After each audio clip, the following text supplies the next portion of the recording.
An international flight hijacked by armed terrorists is flown to hostile territory. Every few hours they say that they are going to execute us. Demands are made. Deadlines are set. An elite special forces team known as the Unit moves into action. To kill someone is relatively simple. To rescue someone is much more complicated. As time is running out, a daring plan is launched from thousands of miles away. That he'll stand as one of the most bold special force operations in modern history. Now on Black Ops, behind the scenes of one of the most daring rescue missions ever made. Operation Thunderbolt.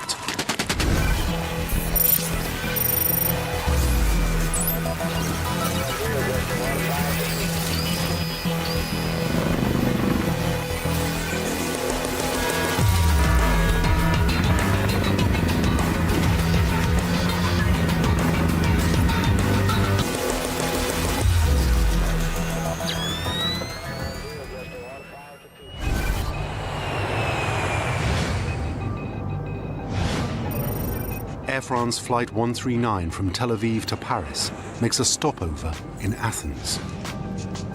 On board the airplane are 248 passengers and crew members. I was putting nail polish on my nails, and we were talking to the girl sitting in front of us. I didn't suspect anything. Shortly after takeoff, terrorists storm the cockpit. One of them takes over the radio and announces the flight is hijacked. No one knows where it's headed.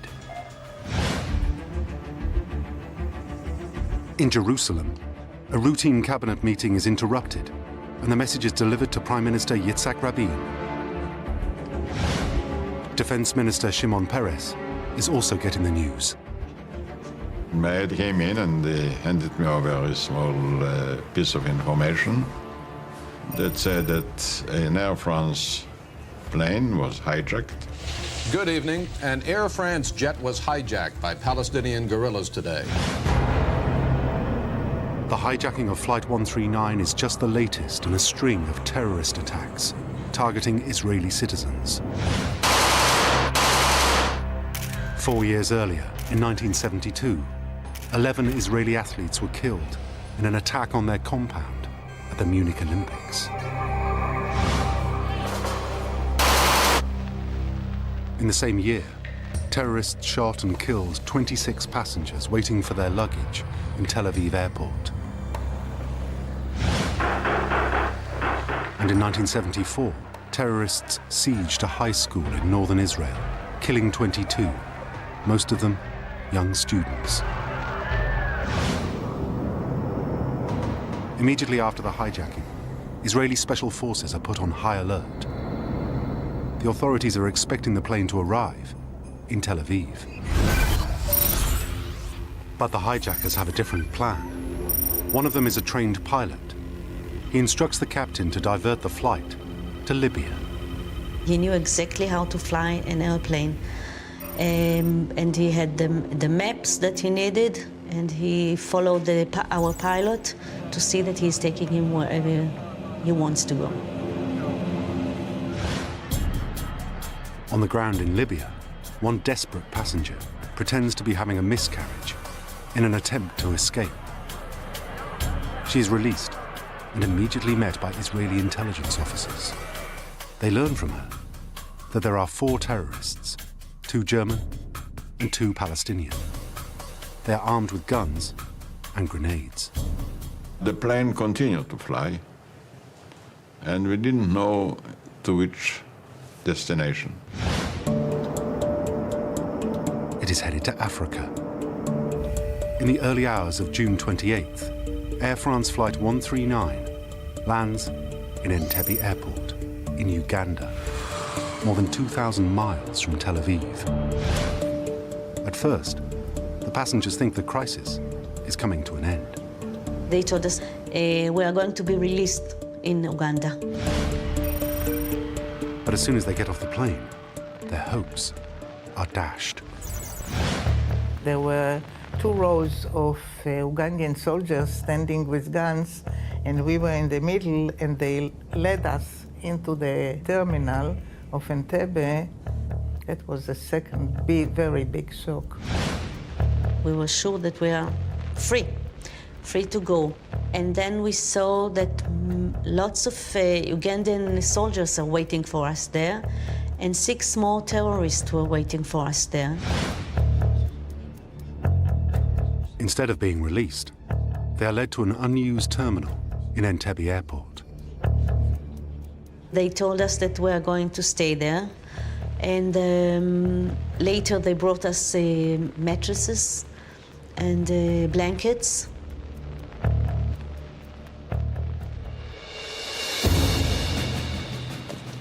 Soon they receive a visit from Uganda's unpredictable and ruthless ruler, Idi Amin. He offers his services as a mediator in the crisis. Negotiations between the hijackers and Ugandan officials, led by President Idi Amin, were at a stalemate, but the hijackers did allow the plane's 256 passengers to wait in the airport lounge. In Jerusalem, the cabinet ministers are wondering if Amin can be trusted. We didn't know yet. Is it in coordination with the Uganda people? Was it prearranged? We didn't have the slightest idea. The hijackers still haven't issued any demands. The passengers, unsure of their fate, spend a nervous night in Entebbe Airport. In the morning, the terrorists make an announcement. They are going to separate part of us to the other room, and it will be more comfort for all of us. It sounds regional. They started to call us by names. After the first few names, we understood that they are calling the Israeli people and the Jewish people. It was a very frightening moment. For many passengers, the process of a selection between Jews and non-Jews bears echoes of the Holocaust. It's such a despair, it's such a feeling of, that's it, the end, because you can't do anything. And we knew that they are going to release all the others. They separated between Jews and non-Jews. The fact that they are Germans and they made a separation really made me outraged. In Jerusalem, the leaders anxiously follow the news reports from Entebbe as the terrorists announce their demands. But the hijackers threatened to kill the more than 200 remaining hostages, including 7 Americans, unless Israel and 4 other countries release 53 pro-Palestinian prisoners. The hijackers set a deadline for their demands. The terrorists send us a message that if they are not going to get an answer in the next 12 hours or 10 hours, they'll start to execute passengers one by one on an hourly basis. Israel has a long-standing policy not to give in to terrorists' demands. Defense Minister Shimon Peres knows he needs to start setting in motion a response. If we can find a political way, why not? But parallel, I started to look for a military solution. Peres will turn to the Israeli Defense Forces. They have a reputation as one of the best trained armies in the world. Its elite special forces units have carried out many daring operations. They had a force that was capable. The consequence of them failing, I think, was great. The consequence of the success was even greater. But Uganda is 2,000 miles away. Staging a rescue mission so far from home and under such a tight deadline seems impossible. The Israeli leaders are trying to devise a response, but they desperately need more time. I thought we have a chance with a little bit of daring, or much daring, and decisiveness, and surprise, and ingenuity to do the job. Any operation would be extremely risky. This was a push for an emerging country. It happened at a period of time where you had an emerging nation whose destiny was uncertain.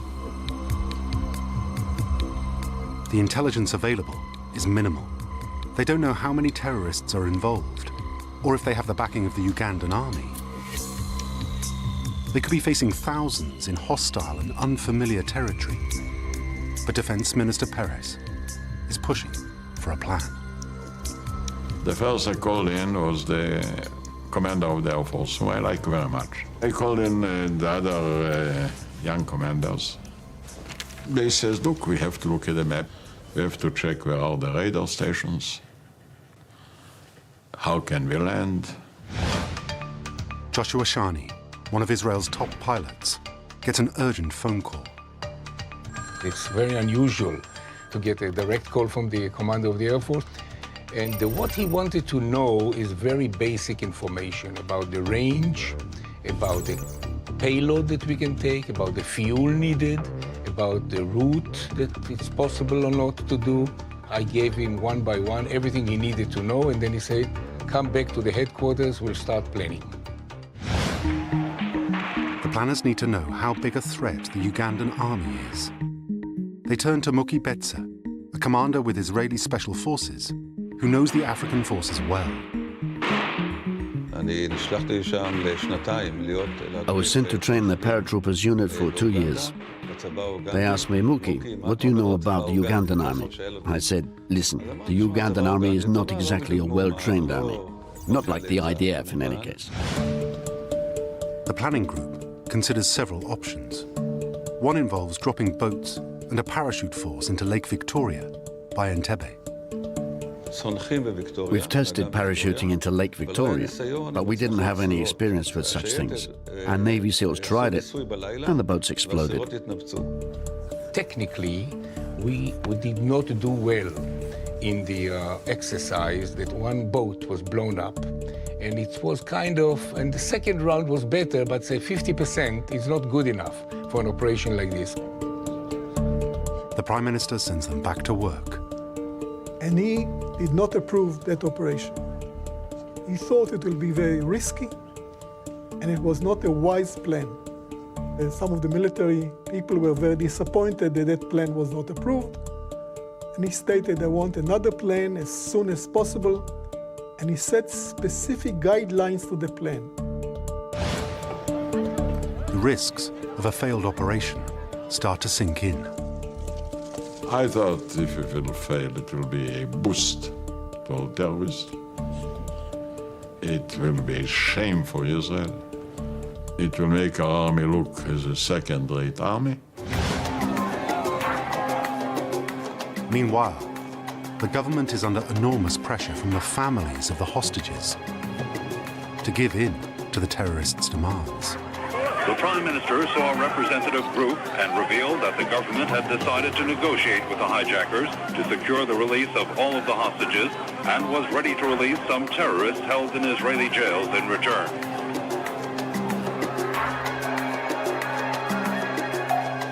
Their message was, do whatever we can to meet the terrorist demand and free our fathers or mothers and relatives.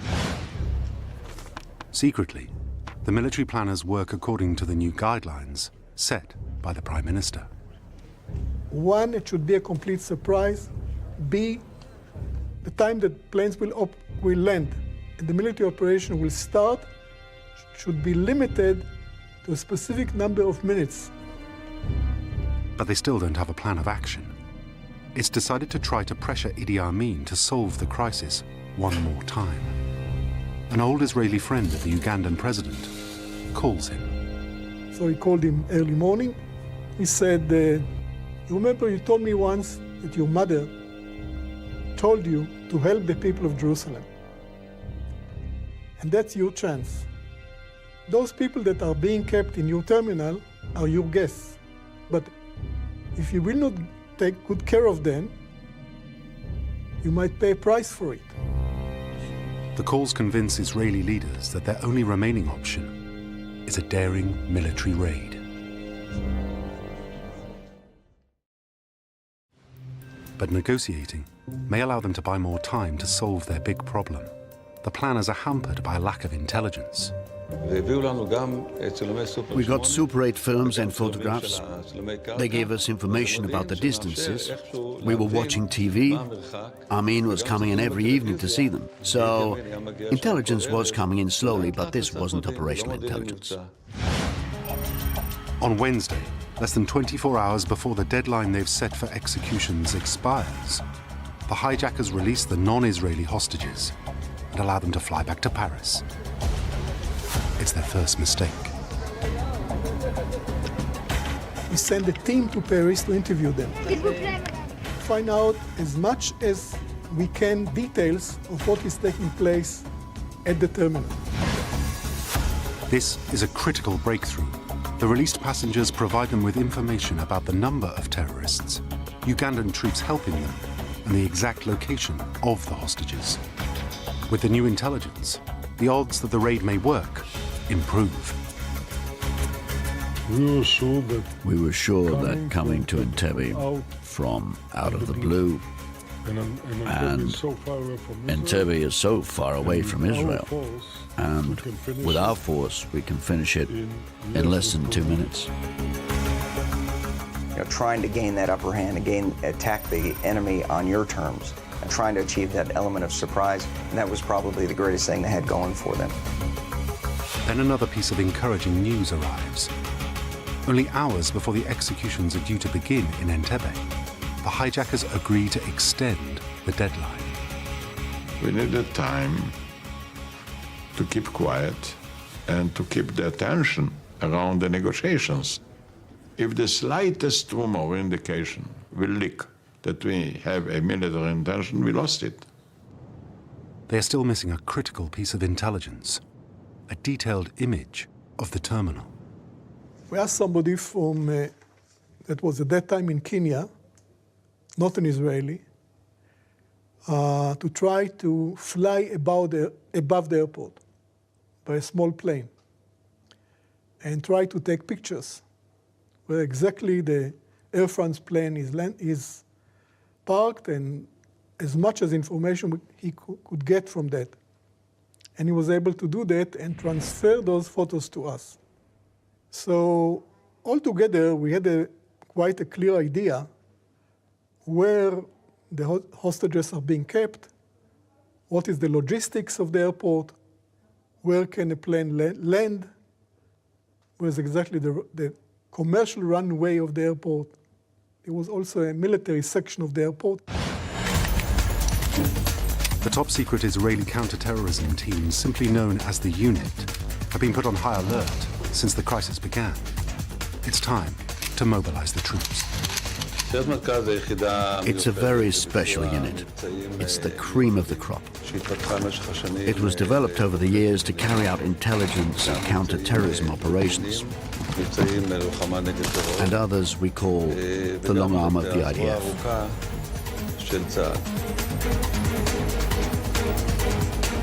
The unit has built its mystique by carrying out the most daring missions, operating behind enemy lines and rescuing hostages. It has this significant reputation because it took part in many special operations. Like other Black Ops units around the world, the unit's operators have to go through a grueling selection camp to join. The few who pass it are invited to join the team. The first and foremost attribute or feature is determination. The operators need a combination of skills: physical ability, intelligence, good technical skills, and social skills, because it's teamwork. Only a few of the unit's operations have ever been made public. Among them, rescuing hostages from terrorists who hijacked a Sabina airline flight in 1972. When the plane arrived in Tel Aviv, the troops pretended to be technicians coming to fix the plane. They then stormed it and rescued all the passengers. In Operation Spring of Youth in Lebanon in 1973, the unit's troops avenged the killing of Israeli athletes during the Munich Olympics. We came from the sea, came in with the Navy SEALs. We were dressed as tourists. Ehud Barak was my partner. He was dressed as a woman. We got to the heart of Beirut and took out 3 terrorist leaders in retaliation. I thought those boys, if there is somebody in the world that can do it, they will do it. And they are ready to pay with their life with the slightest hesitation. The unit is the best chance Israel has. But they only have hours to come up with a plan. If they fail, the terrorists will deliver on their threat and start executing passengers. In the army's headquarters in Tel Aviv, one plan that initially seemed like an outlandish idea is starting to take shape. Sending a strike force 2,000 miles away and storming the terminal under the cover of darkness. The plan was to send 4 planes. The first land 7 minutes ahead of the others. Joshua Shani will be the lead pilot. He will fly the assault team, 29 Matkal soldiers led by Yoni Netanyahu. With him is Muki Betzer, who was part of the group that planned the operation. To add to the element of surprise, the Special Forces team assembles a convoy of official-looking vehicles. CBS showed a couple of times Idi Amin coming with a Mercedes with 2 Land Rover Jeeps to visit the terminal, to visit the hostages. We thought, why wouldn't we do the same? 1 Mercedes and 2 Land Rovers. We will all be dressed up as Ugandans, basically staging the arrival of Idi Amin or another dignitary, as they did every night. The plan is to get there and completely surprise them, storm the terminal, take out the terrorists, and release the hostages. The rest of the force, another 200 top infantrymen and paratroopers, hand-picked for the mission, will arrive in the other 3 Hercules planes. The other 3 will wait 7 minutes in a holding pattern just south of him, around the border of Kenya and Uganda, just to make sure that we will keep the maximum surprise, minimum noise. They will land in 7-minute intervals. Their job, to secure the airport, fight back any retaliation, and provide backup for the rescue team.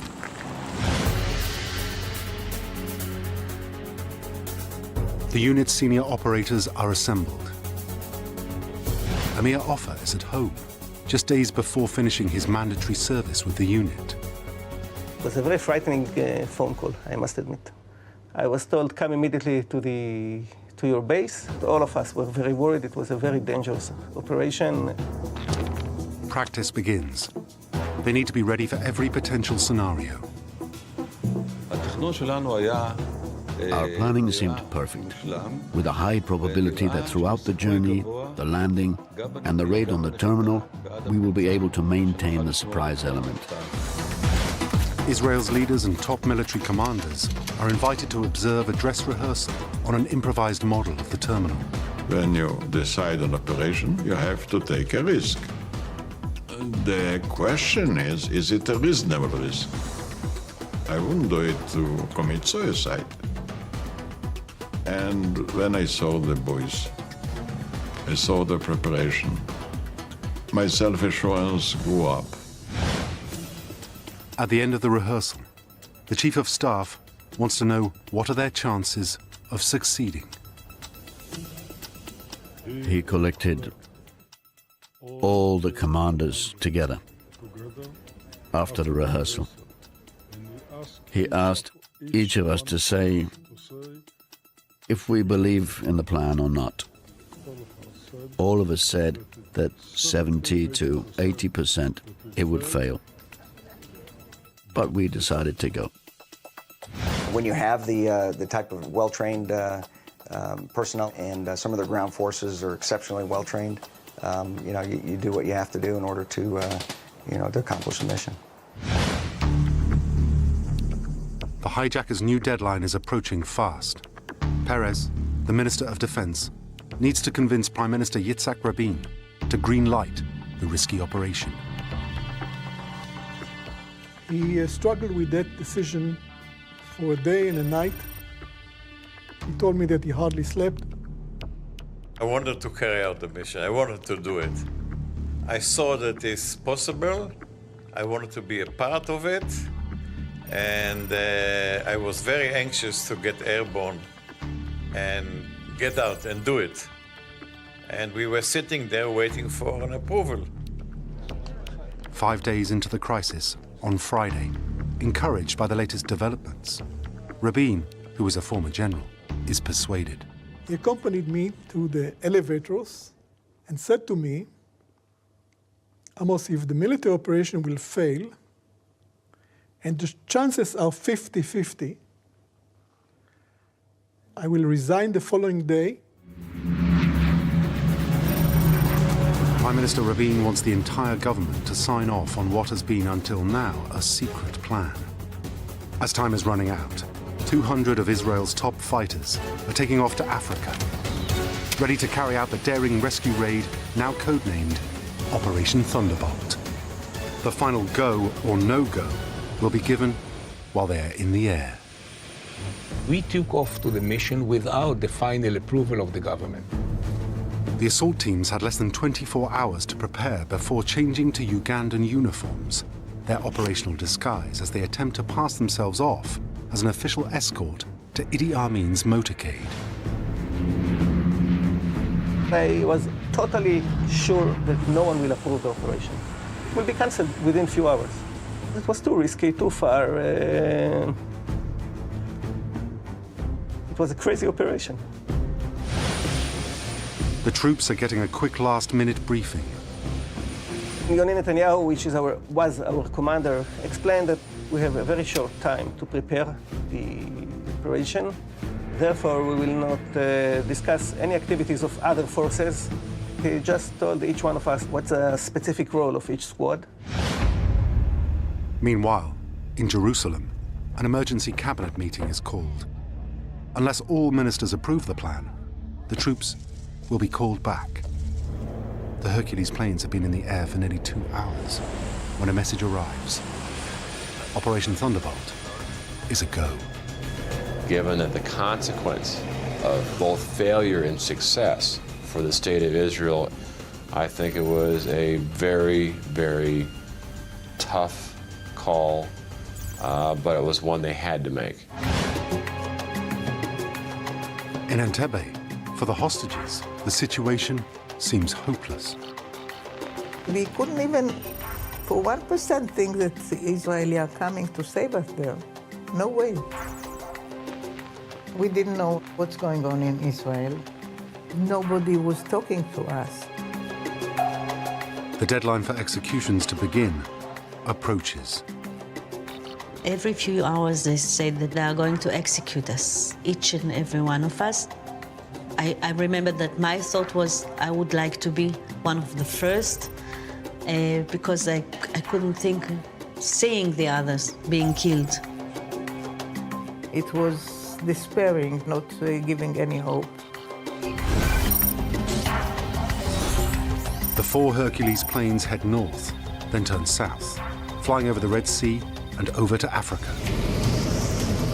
In the cockpit, lead pilot Joshua Shani feels the burden of responsibility. The fear was from failure, real fear, big fear. 29 years old, it's all on my shoulder, and if I screw it up, this is a national disaster. The journey is some 2,200 miles long, and it involves crossing hostile airspace. If detected, they could be shot down. We kept radio silence because we didn't want anybody from the enemy countries next to us to listen. To avoid getting detected, they fly as low as only 100 feet above the sea, making the journey a rough one. Even so, some of the troops use the time to prepare. I loaded my AK-47 and I opened the safety pin, and my friend who was sitting beside me shouted at me, "You are not supposed to open your safety pin to load the weapon within a plane." I told him, "Shut up, this is a real war."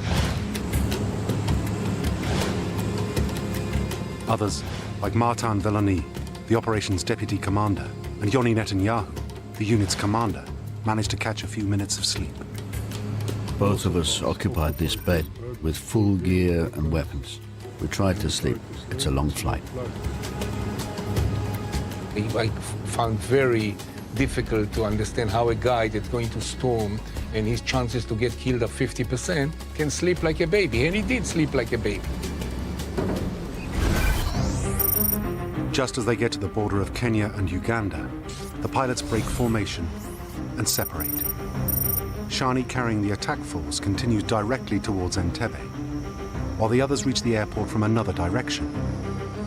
The aim is to time their arrival to maximize the potential surprise.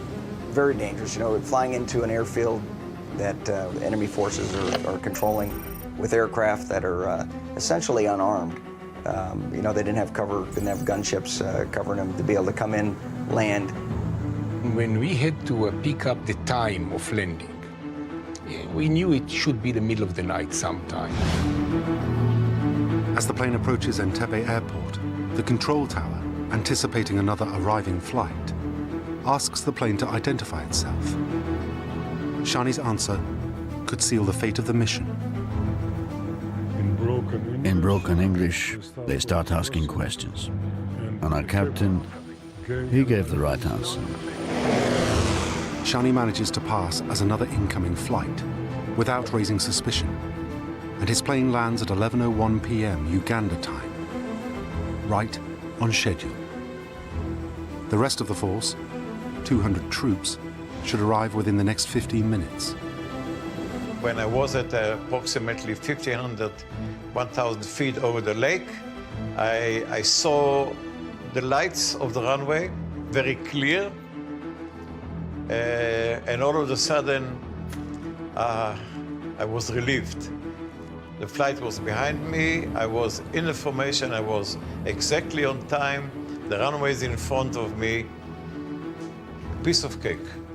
And then, when I was at 300 feet, approximately 300 feet, all of a sudden, the lights went off. Complete darkness. My first officer unbuckled his harness, stood up, peered through the windows, looking for any clue. Where is the runway? But until then, the Matkal operators are on their own.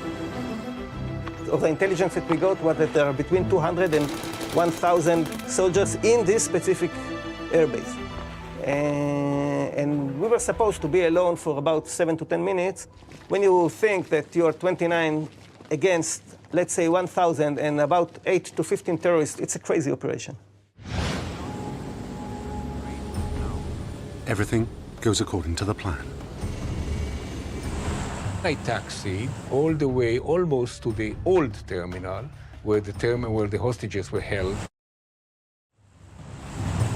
While the plane is still taxiing, the assault force gets into the official-looking vehicles to pose as Armin's motorcade. The next moments are critical. They have to get right up to the terminal without being detected. We jumped out with the Mercedes. The air was fresh right after the rain. We're driving slowly, adjusting our speed to our surroundings.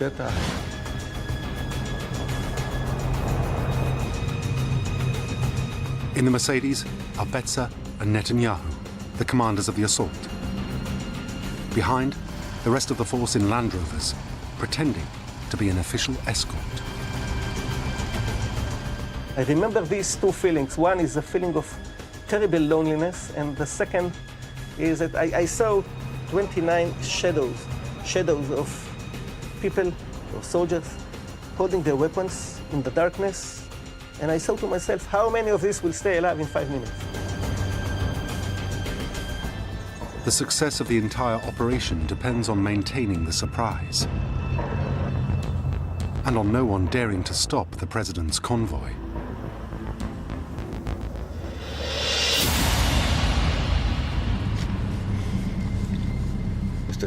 We look straight ahead, and we see 2 Ugandan soldiers standing there, a little bored.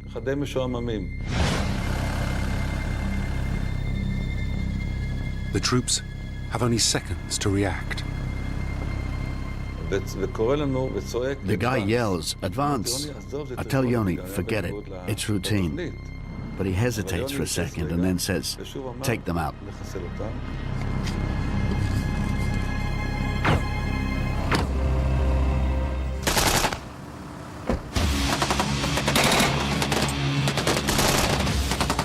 There was a burst of non-silenced fire, and at this moment, it was obvious that the element of surprise gone. I thought this is when the slaughter begins. Their cover is blown. They are exposed and outnumbered and still more than 200 meters away from their target. The hijackers could start executing hostages immediately. Hundreds of lives are on the line.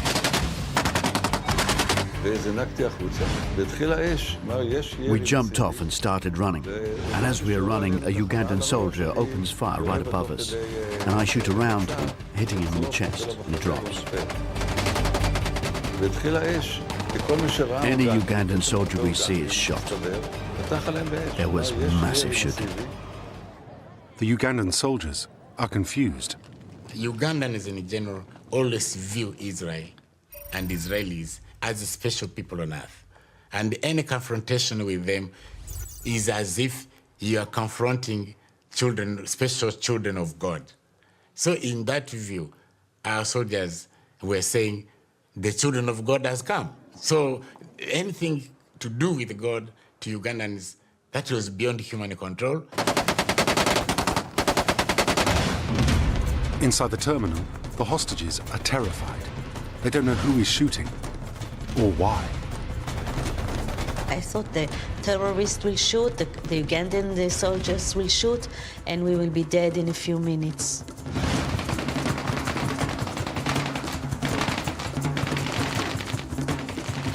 They were shooting, terrible shooting all around. Noises, shouting, lights, everything.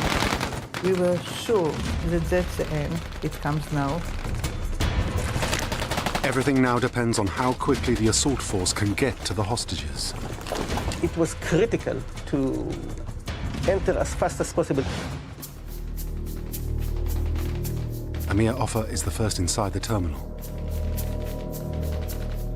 I couldn't see my commander, and I was sure that he already ran and he disappeared in the darkness, and I must run as fast as I can in order to catch up with him and to cover his back. He is on his own, with no cover. Someone was shooting in the terminal about 5 meters inside it, and he was holding an AK-47, and he was shooting at me directly. You know, I could see his hands like this because he was shooting a huge burst of fire. His Special Forces training kicks into action. The bullets were one here and one there, and I simply didn't care. I just shot him accurately 3 or 4 bullets, and, you know, tuck, tuck, tuck, and that's it. The rest of the team catch up. As they move through the terminal, they see 2 men dressed as civilians. They don't realize they are terrorists until one soldier notices a spark. They shouted, "They have a grenade," and they shoot them. The assault team is now together. They continue to sweep the terminal. There were 2 other terrorists. They turned their rifle to shoot me in the back.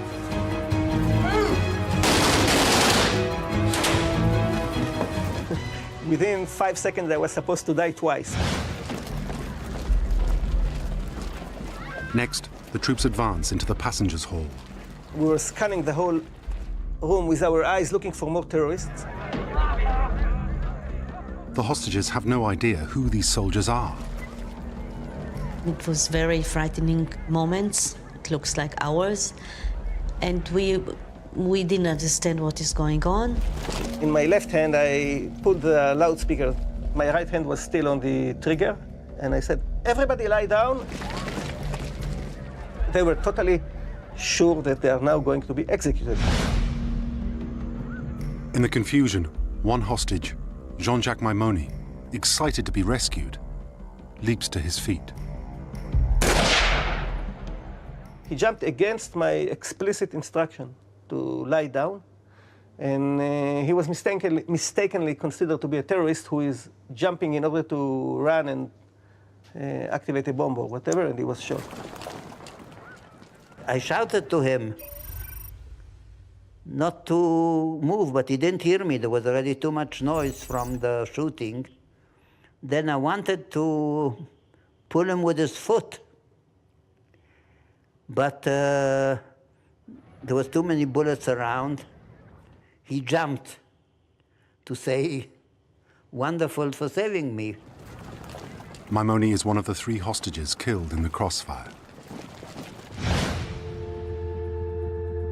The hostages start to realize what is happening. They started to raise a little bit their heads and just, to look from the bottom, from the floor, to look up. And suddenly they identified, or they understood that they're not going to be killed, that someone came to rescue them. And it's an amazing moment. It's like if there was an angel coming out of the sky. It was such a surprise. By now, the rest of the Israeli force has landed and is battling the Ugandan army outside. The Hercules pilots are waiting in the dark. They were shooting all over the place, tracers, and I couldn't tell if they are aiming to us or not. One bullet in the right place, the airplane is grounded. You cannot take off. Inside the terminal, the assault force needs to report to the unit's commander that the team has eliminated the hijackers' threat. I call Yoni on the radio and I say, "Mission completed." "Yoni," I say, "completed," just like in the rehearsal. Nothing. The unit's communications officer picks up. He's yelling, "Yoni is hurt, Yoni is hurt." Yoni Netanyahu, Matkal's commander, has been critically injured. There's no time to digest the news. They're still not out of danger. The soldiers told us to go out, to follow the lights outside to the Hercules, and we started to run. They only have minutes before the Ugandan army regroups. Amin's reaction was furious. He regretted that he had been duped by Colonel Balev, that they were negotiating with a view to peaceful exchanges. Yet the Israelis had been having double planning.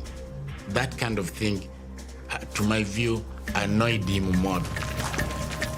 The hostages and the troops are still at least 8 hours away from home in a hostile country. My issue was at that time to make sure that we can get the hell out of there. The evacuation must begin. We had to count the soldiers a million times just to make sure we are not leaving anyone behind. It was so critical. And when we felt everybody that was ready took off. But not everyone is on the plane. Ilan Hartouv's elderly mother was taken to a Ugandan hospital the night before.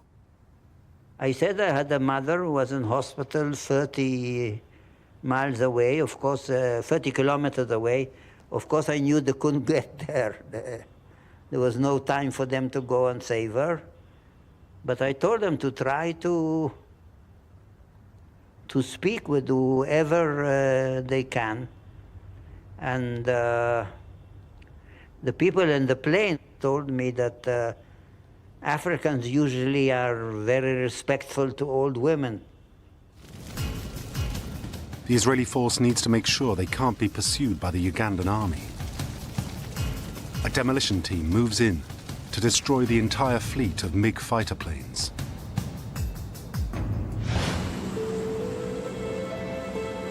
On the way home, the troops learn that the unit's commander, Yoni Netanyahu, has died. I went out to the back of one of the aircraft and I saw Yoni lying there. He was covered with an aluminium blanket. And I looked at it and I think about Yoni. In military operations, the price is always human life.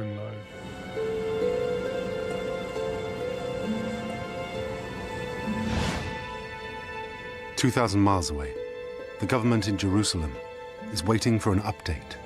I was at my office. It was, I think, 12 o'clock at night.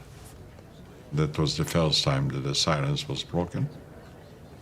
And we got a code which says that one of our commanders fall. Somehow, my heart told me it's Yoni, whom I loved very much. While the Hercules planes are still in the air, news of the secret has leaked out. We turn on the long-range radio and I put it on the loudspeaker so the special forces will hear. It started with a French television station that said, Israeli commando just did this operation. After another 7 hours journey, and a week after the hijacking, the 4 planes carrying the troops, the hostages, and the dead are finally back home in Israel.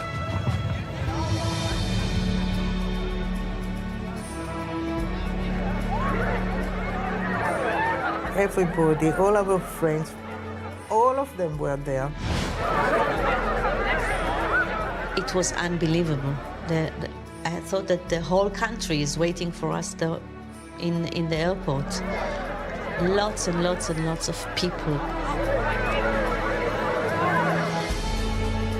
The pilots can finally relax. When you have this kind of responsibility, you function. Adrenaline is so high, you just function and you don't know how. I totally collapsed when I got home.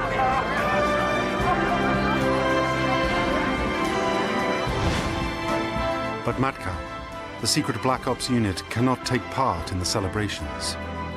For many years to come, its missions and the operators who carried them out will remain in the shadows. We were isolated and taken aside because it was top secret at the time. I think that there was one moment later on that I understood that we did something, I would say, extraordinary. Amin took his revenge on Dora Bloch, the elderly hostage who was taken earlier to the hospital. After the operation ended, kind of a retaliation, Idi Amin gave an order to the doctors at the hospital to kill her. And that's what took place.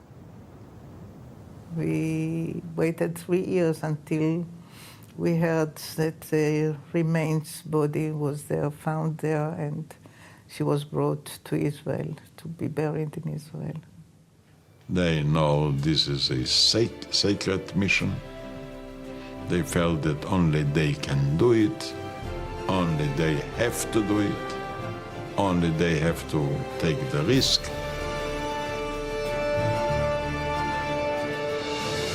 It was not God that worked overtime. It was just we did a good job like we were expected to do. The daring raid and the courage of the troops who carried it out would be studied by forces all around the world and serve as a model for what special ops teams could achieve. The Israelis' overwhelming retaliation to the hijackers is an early international victory in the war on terrorism.